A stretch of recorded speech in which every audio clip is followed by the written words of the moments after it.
Hello everybody, hope you're having a good day. Today just some feedback I based on my physical lineup in the store for the first time in a while, since I've been recently trying to make purchases the last couple months.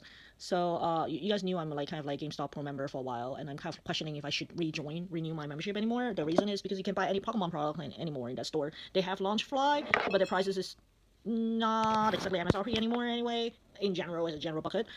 So it's kind of like, what am I doing? Like, if I'm buying from Scalper anyways, why am I joining GameStop when they don't have products, when I cannot beat the scalpers to get it from GameStop in the first place?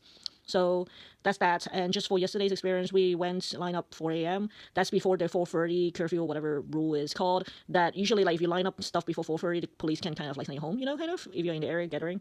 So we line up before that, and by then we already exceeded the quota of two per person per product. Like, we're like 30 plus something, so it doesn't make sense. So we just left. We did talk to the couple before us, and they were earlier bird than us. They were in the 70s, so that would make their kid our age, as in have been collecting Pokemon forever.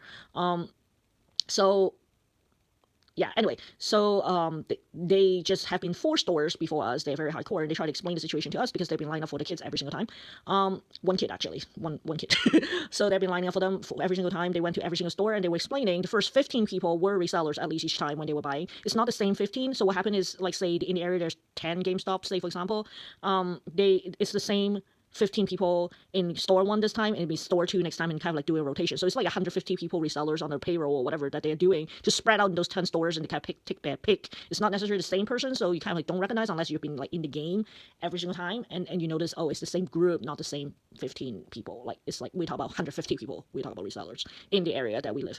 And they were also explaining the person that morning has been lined up since 9 a.m. the day before. So we talk about, say the store open at 10, some stores open at 11. We talk about like, so 10 hours plus like another 3 at least. So we talk about 13 hours of lineup. And GameStop don't sell at MSRP. They sell at slightly over MSRP. But I guess it's worth their time to line up for 13 hours for the resellers, because they're going to sell 2 to 3 times at that price. So we were talking, and then I was like, well, the store, maybe someone would not pick up everything, like would not sweep and pick up everything up to the quota. We can still make it because there's like 60 per product. They're like, no, they will pick up everything. They will clear the house. You will not get even one chance for them to be having sympathy and not pick the stuff. At least the resellers in our area, they will pick everything. There will be like nothing left. So if the store says 60, they might not even get 60. And chances of them actually getting 60 is actually very low, because they withheld also by the staff in the store, which also explained what we saw before, by the way. So we actually went to the store one time, and we saw the store staff were doing opening videos. So yeah. So that means the staff also withheld the inventory as well. So that kind of explains the situation. They also share the information they have been buying from reseller at 3 times the price before already for the kid. Specifically, it's the ETB for Prismatic. So Prismatic Evolutions, they bought it at 3 times from the reseller. So go to figure. That's basically what happened. Basically, if you want to get the products, you would want to line up way before the 4:30, before the police kick you out. We already seen posts that people said they're gonna line up the day before, like daylight, not 9:30. We talk about daylight. And for the next drop on Friday, they also mentioned they have been, like I said, they have been 4 stores, and the same group is like also not just like GameStop specific. It would be to the vending machine, would be to Walmart, would be to Target. So they basically have, we have at least 150 people, resellers, that are rotating to make sure they sweep every single Pokemon products from the rack before you get a chance to get it. At least for my area. So that would explain why I can never get any products ever. Even if I line up ever in the stores, that would kind of explain it. And try different hours. That kind of really explained it at this point when she was describing the situation for me. So that's the other reason why we've been trying to get online until recently we can't even get online.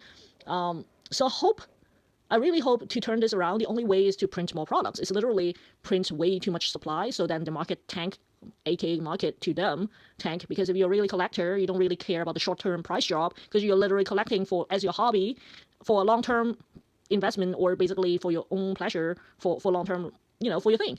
It's not exactly looking at an investment to have a tank. I do hear them, because I was just talking to people, they were complaining, like, price tank of Giratina by, I forgot how many percent, but like the Giratina drop.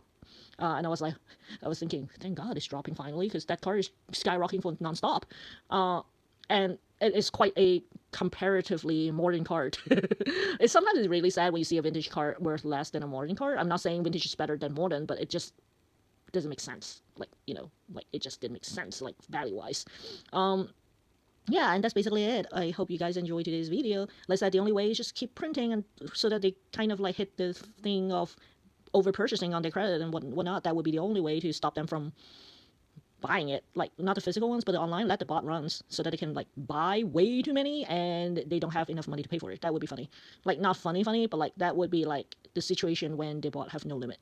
The other way would be just doing the lottery on online, lottery on the physical. So, for example, online, limit one per registered account. You have to be registered so that they can figure out what your physical address, and then limit like two, maybe, in case you have a roommate or someone else in the house, like two to share. And just two per address. That's the limit, and that's what people can get. And you have to be registered. You have to have a physical address. Do it by address. Do it by physical address. That would make more sense. And you have to be in the country, whatnot, like, because that's how you get a physical address.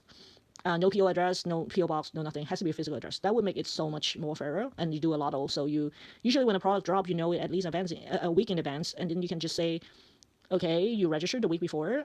This day is the when it's released, and then that's when you pay. You know, kind of like with the system. That's what Japan's been doing, and that sounds pretty fair. The other one would be get a ticket, a lotto, at the store open. So like before the store open, you can count how many people on, in the queue in the line. So say there are 80 people willing to wait. Fine, you know, kind of. So 80 people in the line. You give them a ticket, and they can then put in the ticket to do the lottery. I'm assuming there's no kind of like funny business going. Then you just draw a lotto of whoever being there, and each person is supposed to be only be able to go to one location, right? Like in theory, because you have to count the ticket by person, not by chairs. That would make it fair. But that is probably going to take a long time to execute, and we're deviating way from it right now. Hope you guys enjoyed today's video. It's a long rant, but it's just like how I felt after yesterday. Until next time, have a good one, guys. Bye.